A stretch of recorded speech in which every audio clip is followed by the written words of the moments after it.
નમસ્તે વિદ્યાર્થી મિત્રો।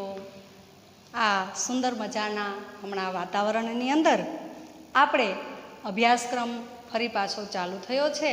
તમે બધા પણ ઘરે એકદમ ખુશખુશાલથી આ અભ્યાસક્રમને ભણજો। ધોરણ 6ની અંદર આપણે સુંદર મજાનું આગળનું જે પહેલું ચિત્ર જોયું એ દયાલુ શિકારી એની સુંદર મજાની વાર્તાઓ હતી। એના અભ્યાસક્રમની અંદર પણ બે વાર્તાઓ હતી। એ હતી બાતુની કચ્છુઆ અને પ્યાસા કૌવા બુદ્ધિમાન કૌવા। પછીની હતી કૌવા ઓર લોમડી। એ મેં તમને સુંદર રીતે બતાવી, એનું સ્વાધ્યાય પણ બતાવ્યું। હવે આપણે આગળ એક જગત એક લોક, આ સુંદર મજાની કુદરતની એક પ્રાર્થના ગીત છે। પ્રકૃતિના વાતાવરણની અહીંયા વાત કરવામાં આવી છે। જો કદાચ આપણે વર્ગખંડમાં અત્યારે મળ્યા હોય તો આપણે પહેલાં જ એક જગત એક લોક કરીને ગાવા માંડી જઈએ, પણ હું તમને ગાઈને જરૂર સંભળાવીશ। प्रकृति के इस कविता में प्रकृति के तत्व हम सब के लिए हैं। भगवान ने यह प्रकृति में कोई भेदभाव नहीं रखा, हम सब के लिए हैं। हवा हम सबको मिलती है, बारिश आती है तो सबको मिलती है। फिर ये देखो प्रकृति के प्रकाश, सूर्य प्रकाश भी हम सबको मिलता है। हम सबको समानता से रहना चाहिए ऐसा भाव बताती है। बिना भेदभाव के सभी के साथ प्रेम से रहना है। आज मनुष्य की सोच अपनी दुनिया तक सीमित हो गई है। बस अपनी दुनिया तक, हमारे घर के लोग ऐसे और दूसरे लोग चाहे कैसे भी।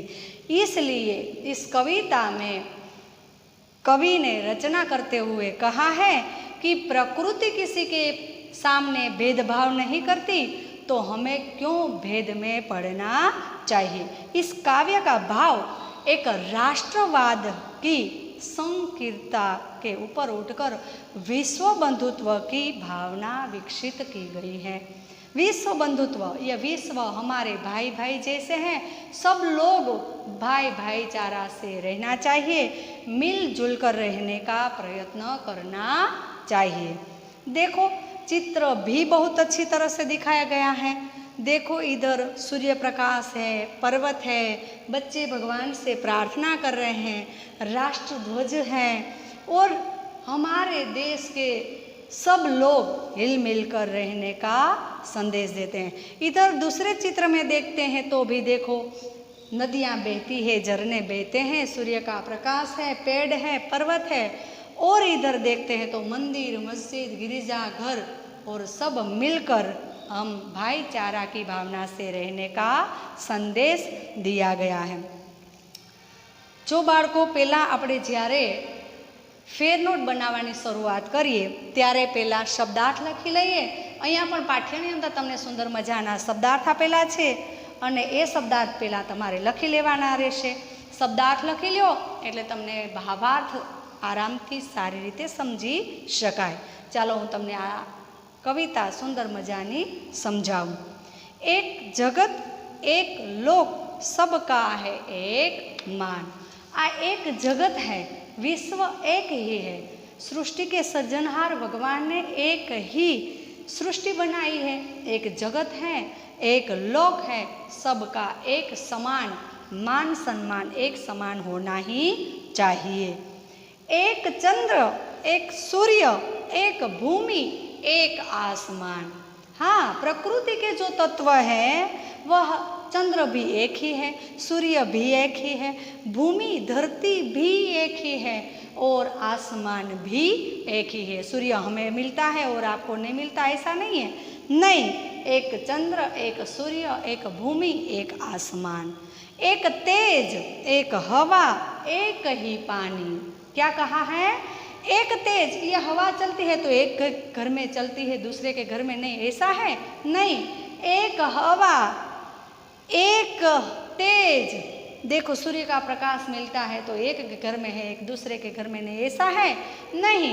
तो एक तेज, एक हवा, एक ही पानी। बारिश की जब बूंदें गिरती है, पानी गिरते हैं तो एक ही घर में। जीवन है सुख दुख की एक कहानी। हाँ, जीवन में सुख और दुख ये कहानी तो चलती ही रहती है।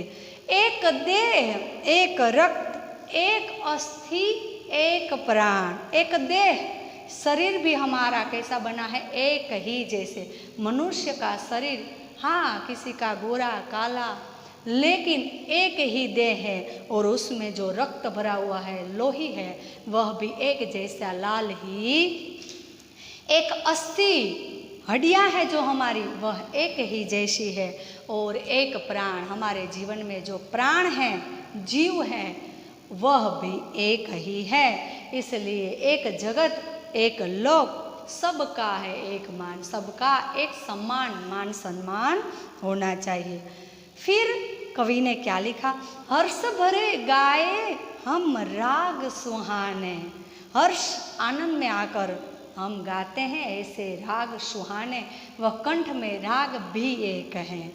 समता और ममता के गीत तराने। समता, समभाव, सबके साथ एकदम ममता, मानवता की दृष्टि, समानता रखनी चाहिए।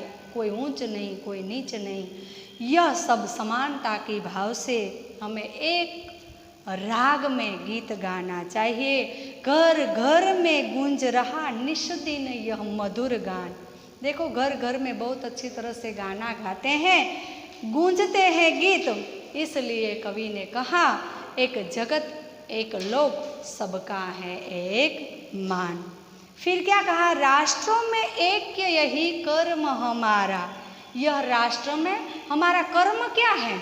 एक ही कर्म है हमारा, प्रगति न्याय मानवता धर्म हमारा। प्रगति सबकी होनी चाहिए, सबको मानवता की दृष्टि से देखना चाहिए, सबको न्याय मिलना चाहिए, यही हमारा धर्म है। हम एक होकर ही रहें, सबको समानता की दृष्टि से देखें, सबको समान न्याय मिलना चाहिए, सब प्रगति में आगे बढ़े, ऐसी ही हमारी राष्ट्र भावना होनी चाहिए। एक ही हमारा कर्म है, सब समान रहे, सबको न्याय मिले और सब प्रगति करे। हिल मिल के लहराए विश्व शांति का निशान। ये राष्ट्र में हमारी विश्व शांति लहराती रहे, हिल मिल कर रहिए। कोई मुसलमान, कोई हिंदू, कोई सिख, इनका भेदभाव नहीं करना चाहिए। इसलिए कवि ने लिखा है, विश्व शांति का निशान। विश्व बंधुत्व की भावना से रहना चाहिए, किसी के सामने कभी मतभेद मनभेद नहीं होना चाहिए। एक जगत एक लोक, सबका है एक मान। सबके साथ समानता होनी चाहिए, सबके साथ हिल मिल कर रहना चाहिए। तो आ सुंदर मजानी कविता આપણે સમજ્યા અને એમના અભ્યાસના અને સ્વાધ્યાયના પ્રશ્નો છે એ હું આગળના તાસમાં તમને સમજાવીશ। પહેલાં ફેરનોટ બનાવો ત્યારે પાઠનું નામ, કવિનું નામ, પછી તેમના શબ્દાર્થ અને પછી જ તમારે એનો સ્વાધ્યાય ચાલુ કરવાનો થશે। જો પહેલાં અભ્યાસ હોય તો અભ્યાસ ચાલુ કરવાનો, સ્વાધ્યાય હોય તો સ્વાધ્યાય। આ ફેરનોટમાં લખજો। સુંદર મજાની કવિતાનું ગાયન હું આગળના તાસમાં તમને કરીને સંભળાવીશ। આવજો બાળકો।